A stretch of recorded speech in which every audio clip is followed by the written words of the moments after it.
ہمارے لیڈر کا خون یہاں پائے، یہ بدلہ لوگے۔ پورے پاکستان کے طریقے انصاف کے لوگوں کو میں کہتا ہوں، وعدہ کرو، بدلہ لو۔ جس طریقے سے ہم امن کی پارٹی ہے، ہم بندوقوں والی پارٹی نہیں ہے، لیکن ہمارے لیڈر کے اوپر بندوقوں سے حملہ کیا گیا ہے۔ بزدل لوگ جو اس کے پیچھے ہیں وہ کان کھل کے سن لے، آپ کان کھول کے سن لے، ہم اس کا بدلہ لیں گے انشاءاللہ تعالی۔ ابھی ساری جو لیڈرشپ ہے، یہاں ہمارے دوستوں کو گولیاں لگی ہیں، آپ کے وزیر آباد کے لیڈر احمد چٹھا شدید زخمی ہیں، اللہ انہیں صحت دے۔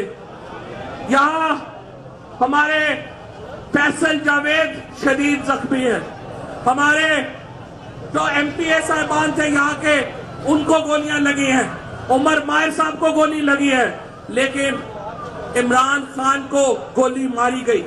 یہاں پہ وہ شخص اگر یہاں سے پیچھے اس نے نشانہ سینے کا لیا تھا، اور میں تو شکر کرتا ہوں یہ پیچھے میرے سامنے جو دو لوگوں نے پکڑ کے بندوق نیچے کی، اس کی وجہ سے یہ بچت ہوئی ہے۔ اور میں اب عمران اسماعیل سابق گورنر یہ وہاں سے آئے تھے، سامنے کھڑے ہو کے گولیاں ماری گئی ہیں۔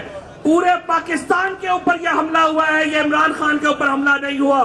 پاکستان کے عوام کے اوپر یہ حملہ ہوا ہے، عمران خان کے اوپر نہیں ہوا، اور پاکستان کے عوام اس کا بدلہ لیں گے۔